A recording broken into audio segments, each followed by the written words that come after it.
They left ECOWAS saying it's influenced by foreign countries. Now, Niger, Mali, and Burkina Faso have set up their own bloc, calling it the Alliance of Sahel States. But what's behind their new agreement? And what impact will it have on the wider region? This is Inside Story.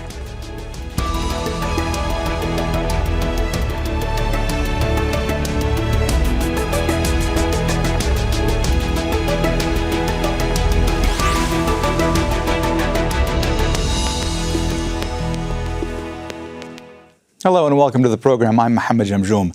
Mali, Burkina Faso and Niger have come together to form the Alliance of Sahel States. Each is ruled by a military junta, and that's led to a split from the larger West African regional bloc, ECOWAS. The three military rulers have pledged to support each other against outside threats and internal security challenges. But can they find success by going it alone?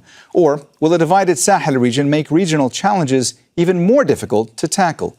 We'll bring in our guests in a moment, but first, this report from Fintan Monaghan. Three leaders united in their isolation. Niger, Mali and Burkina Faso have announced their withdrawal from ECOWAS. That was after the West African regional bloc suspended them, citing their recent military takeovers. The three nations signed a security agreement last year to come to each other's aid in case of armed rebellion or foreign intervention. On Saturday, they held their first meeting in Niger. Our people have turned their backs irrevocably on ECOWAS. It's now up to us to create the Alliance of Sahel States Confederation, the AES. It's an alternative to any artificial regional grouping by building a sovereign community of peoples. In 2021, Mali's military overthrew the civilian government and seized power. That was followed by a coup in Burkina Faso in 2022. When Niger's military followed suit in 2023, ECOWAS threatened a military intervention. The three states banded together, saying an attack on one would be considered an attack on all. The military leaders of the newly formed Alliance of Sahel States say they plan to work together to confront armed groups. The past year has seen hundreds of attacks across the region. Thousands are dead and millions are displaced. Previously, these states had relied on France and the United States for military support. But relations have soured on accusations France is interfering in their internal affairs. French and American troops have been ordered to leave, and the three nations are now increasingly turning to Russia. Africa is a continent that has suffered and continues to suffer due to imperialists. These imperialists have but one cliché in their head: Africa is an empire of slaves. That's how they view Africa. For them, Africans belong to them. Our land belongs to them. They've never been able to change their ways. ECOWAS is also fighting some of the same armed groups. It's seeking to form a dedicated security force, and it's also trying to bring Mali, Niger and Burkina Faso back into its fold. It is believed that we cannot fight terrorism alone or while others are not participating. That is why the Commission proposed to the authority, through, of course, the Council of Ministers, that although countries might be under suspension, they should be allowed to take part in meetings relating to security as well as in sectoral meetings. The military leaders of Mali, Niger and Burkina Faso are relying on each other to remain in power. The test now is whether they can split from the rest of the region while still confronting common security challenges. Fintan Monaghan, Al Jazeera for Inside Story.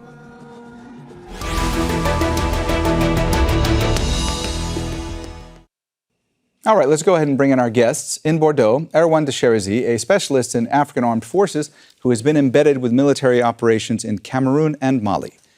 In Nouakchott, Ahmedou Abdallah, a former foreign minister of Mauritania and president of the Sahel Sahara Security Strategy Center, and Alkassoum Abdourahmane, permanent secretary of the Sahel International Solidarity Forum. He specializes in humanitarian and development issues in the Sahel region. A warm welcome to you all, and thanks so much for joining us today on Inside Story. Ahmedou, let me start with you today. Observers say the timing of the Alliance of Sahel States announcement and summit was deliberate. They say it's to show ECOWAS, the Economic Community of West African States, that Burkina Faso, Mali, and Niger can do without the regional bloc. But is that realistic? Well, thank you very much giving me this opportunity. Whatever realistic or not, a leader in today's fast and easy communication, a political leader should take care of short and midterm interests of his country.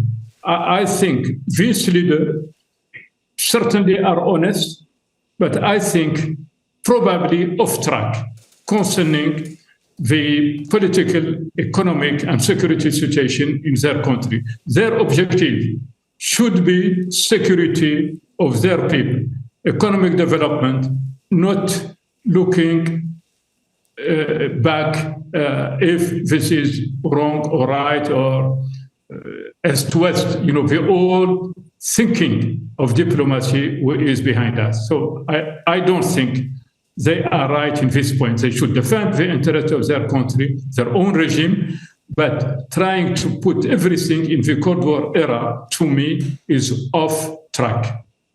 Erwan, what does the establishment of this alliance, the Alliance of Sahel States, what does it mean for an already volatile region, and what impact will it have on the wider region? Well, this alliance is first and foremost intended to ensure the safeguard of each of these three regimes, which have become outcasts in the rest of the region and have been suspended from ECOWAS. So I think that the initial driver was really the concern of an ECOWAS military intervention, which prompted the development of this alliance and the statement that an attack on any of the member countries would be an attack on all.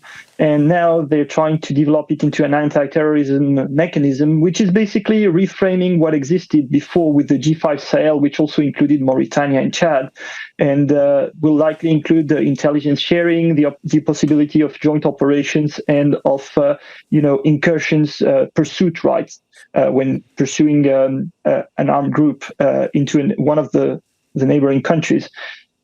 Whether it can help turn the tide on the terrorism and insecurity situation that Niger, Mali, and Burkina are living is difficult to say, because they have lost a lot of the enablers that they had thanks to the foreign supporters, whether it was the United States with the UAVs, or France, or other European countries which provided transport, logistics support, training. So now they're a lot more on their own. Yes, there is Russian support, but it's still early to say whether that's effective in any way. And it's a support that they have to pay for. So it's right now the security situation has degraded significantly. We've seen a spat of major defeats for the Burkinabe military recently, with hundreds of soldiers killed. So right now it's not looking good, and it's quite early to say whether this alliance will be able to improve this setting in any way. Alkassoum, from your vantage point, how easy or how difficult will it be for the Alliance of Sahel States to form some kind of, whether it be economic agenda or whether it be security policies, that will benefit the citizens of their countries? Yeah, okay, thanks. But first of all, I would like to say that 25 years ago, Mauritania withdrew itself from ECOWAS, and today Mauritania, I think, it's best in terms of security under this one. So to say that it's possible for one country or group of countries to leave this group of countries of ECOWAS and to realize themselves in terms of development and security. And another thing also to understand is this is creation of Sahel Alliance, State Alliance is really the consequences of ECOWAS inconsequences about the security and development in this area. Look at what all these countries face in terms of security, terrorism, and so on. But never ECOWAS, they receive support from ECOWAS. And unfortunately, after the coup in Niger, July 26, unfortunately, ECOWAS decided to invade Niger with military intervention, which we know all which kind of consequences it will create in the area, in Africa, and whole region. And also, at the same time, the experience shown by G5 Sahel really, it's not good, because it was not possible for these 5 countries inside G5 Sahel to make together a combined military operation under this kind of shit. Because when terrorists attack in Niger, they can go back easily to Mali, and these kind of things. They don't have the same partners and these kind of things. So this is the situation. So that's why I think now what they are trying to do, like what they did now 2 months ago, including Togo and even Chad, they tried together to make a combined military operation in this area, neighboring Niger and Mali, and we saw the result also is good. I think this is something that they will try to do, and it will not be easy, yeah, it is true, because now they are new partners. 15 years ago, you have only 4% of the terrorism attack or group in this area of the world, and now you have 40%. So what is the result, positive result of the presence of the previous partners from Western countries, from Ottoman countries?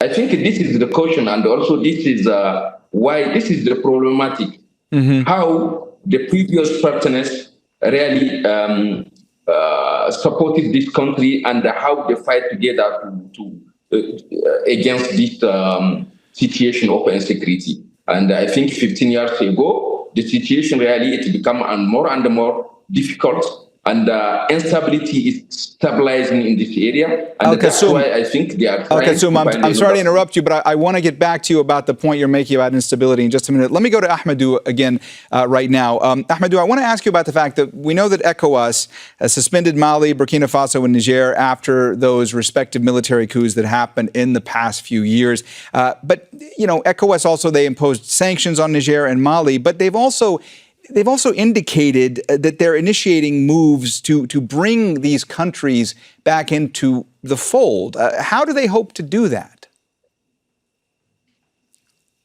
Well, thank you. I think it is not easy for ECOWAS to do what it says. First, there is no unanimous political position. But second, concerning logistic and implementation of decision, it is even more difficult.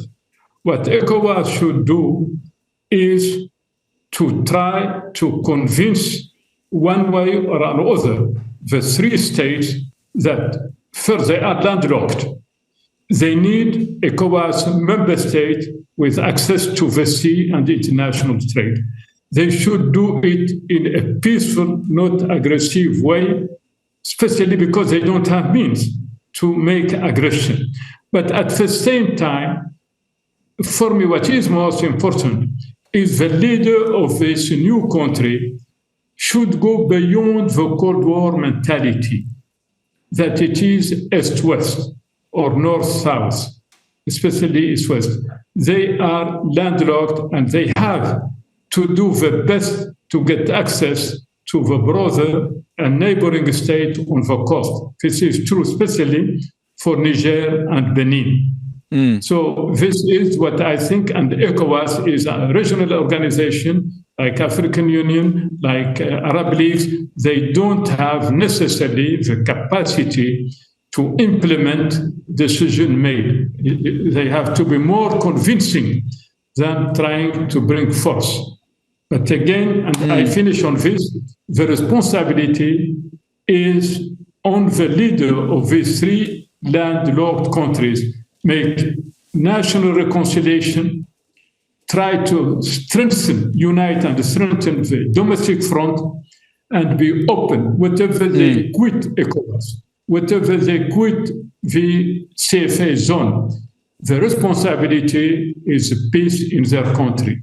And with what is going on in Sudan, what is going on in Libya, they better be more careful and think long term. Erwan, the military leaders of Niger, Mali, and Burkina Faso, they have ruled out returning to the ECOWAS regional bloc. But from your perspective, is there anything that could change that could bring them back into the fold?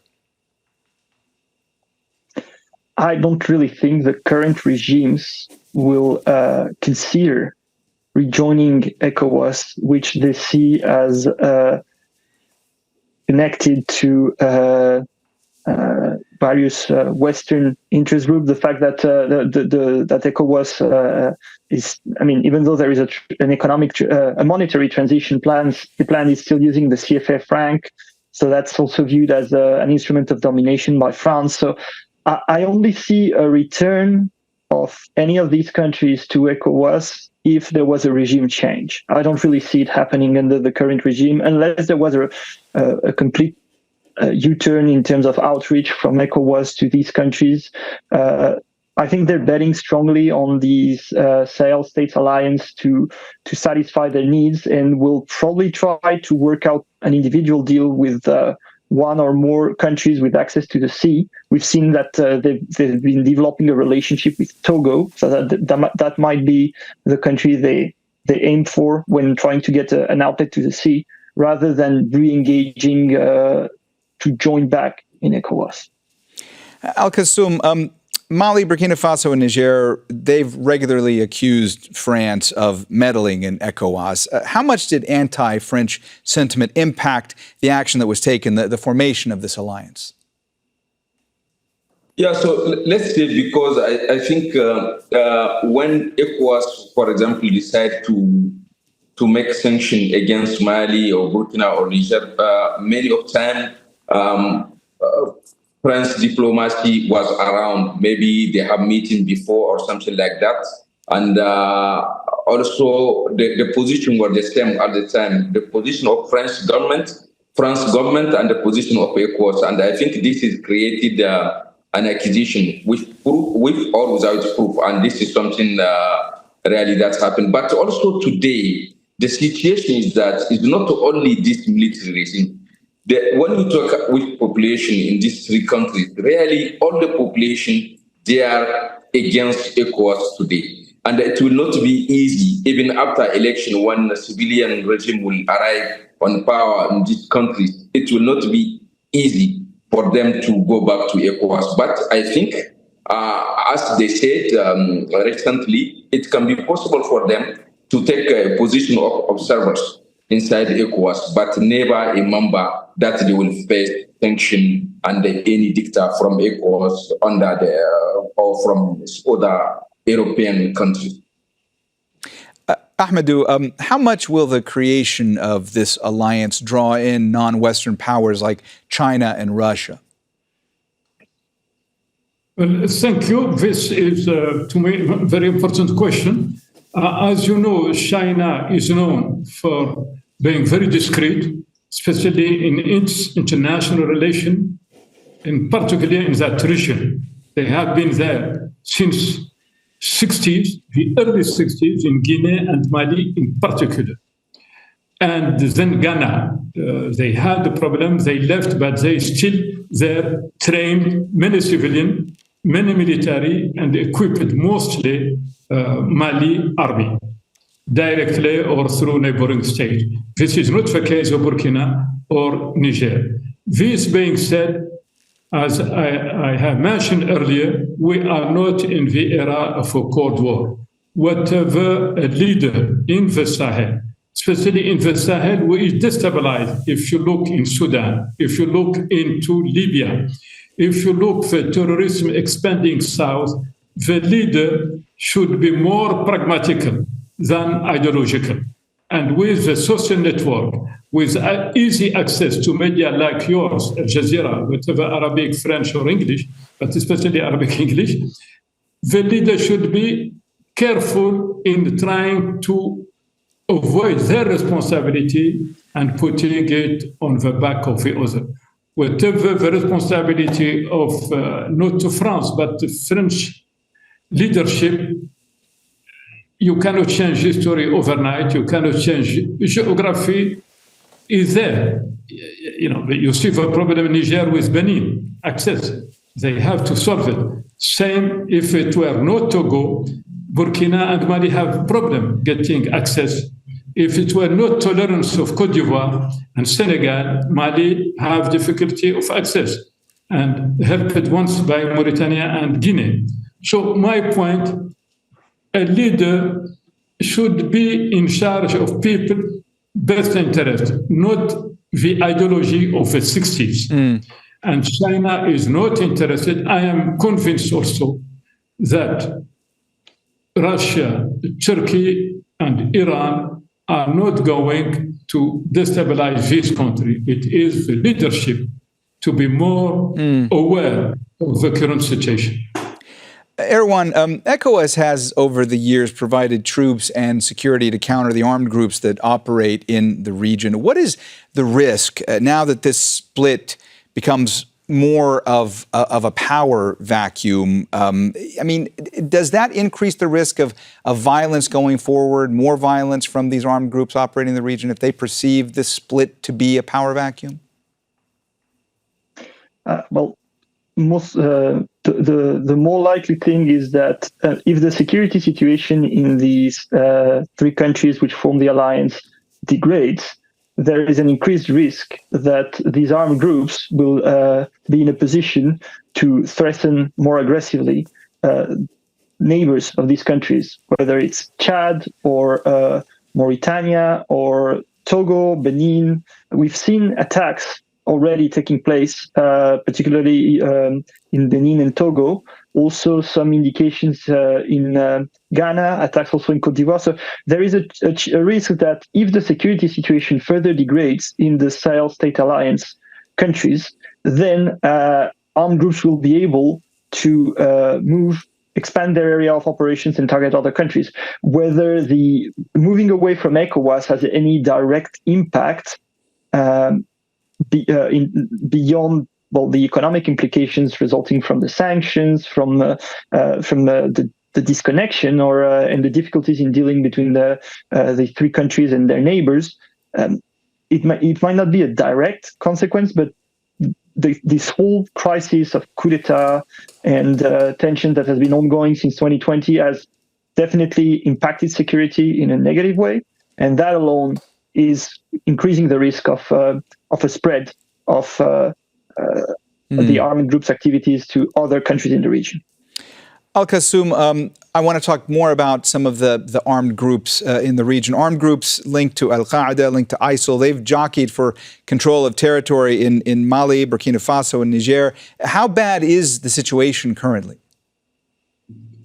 Yeah, I think the situation is not is unstable in terms of security, really. And also, I would like just to add one thing before continuing on your question, because in the mentality of the population and the regime there, when NATO decided under Obama, Sarkozy, and Cameroon to destabilize Libya, to send weapons to the groups, these weapons, after Libya destabilization, went to Mali, particularly to destabilize Mali, and they continue, they become more stronger to attack Burkina and this country. So that's why I think even the population, they don't think that the solution will come from those who created this problem. And currently, let's say, the partners that they were in the place for 15 years without solution, because from 4% now we have 40% of the group worldwide in this area. So now there are partners like Russia in Mali and in Burkina and Niger, but really the situation is new. It's now they are starting from the basic, comparing to what happened for 15 years. Really, they're starting from the basic. They are trying to take their security on their hands, and they are trying to have some combined and joint military situation. But at the same time, also the group, they are trying to adapt. And now we can see that there is less and less fight between Islamic State for the Sahel region and Jamaat Nasr Islam wal Muslimin, because Jamaat Nasr Islam wal Muslimin become now more and more stronger than the ISIS in the region. And they have really a place that they occupy, particularly in Burkina Faso and particularly in Mali. And they can come to make an attack in Niger and withdraw to go back to Mali or to Niger. And I think that's what now they are trying in this three borders area, with these armies, to create really a combining, a joint task force really to make an operation. Because this is what it was not possible 3 years or 4 years ago. It was not possible because in Mali you have Russia. In Niger, you have France, you have American. In Burkina, you have something like that. So it was not possible for them to combine together. So that's why now they are trying to together, because they have the same partners, the same leadership, military, running the countries, and they have support of the population. I think this is what they will try and they will appreciate for the coming months or how the result will be. Ahmedou, if I could just get your opinion on this, who has more to lose from the creation of this alliance going forward? From your perspective, ultimately, might it weaken ECOWAS more, or might it weaken Mali, Niger, and Burkina Faso more? Thank you. This is, again, the right questions. My opinion is that the big loser are the simple or the average citizen. Everyone decided, looking back at ideology or presently just for ego, the loser are the population. The region is known for unpunished corruption, for various traffic, for a free movement of migration within the region and overseas to Europe. So the loser are the countries because expanding corruption and what is worse, what I call the retribalization, where since independence, most countries were working to unify various ethnic groups. This kind of situation has a tendency to retribalize, to go back to tribal system. I lived it in Somalia. I saw it in Afghanistan and in Yemen. So the loser are the country, and indeed, ECOWAS cannot win. If the largest organization is not able to bring together all its members, it is bad. But once again, the three leaders are in charge of their countries. Elected or not elected is not my point. My point is that you should look for peace, and attacks have increased, including on source of revenue like oil pipeline from Niger to Benin, and this is not good. And it could only worsen, especially when you have a crisis in the region, like for one in Libya. So the loser are the leadership and the people. ECOWAS can survive, should survive, but regional organizations are not necessary. Ahmedou, I'm sorry to interrupt you, but we have run out of time, so we're going to have to leave the conversation there today. Thanks so much to all of our guests, Erwan De Cherisey, Ahmedou Abdallah, and Alkassoum Abdourahmane. And thank you, too, for watching. You can see the program again anytime by visiting our website, aljazeera.com. And for further discussion, go to our Facebook page. That's facebook.com/AJ Inside Story. You can also join the conversation on X. Our handle is @AJ Inside Story. From me, Mohammed, Jamjoom, and the whole team here in Doha, bye for now.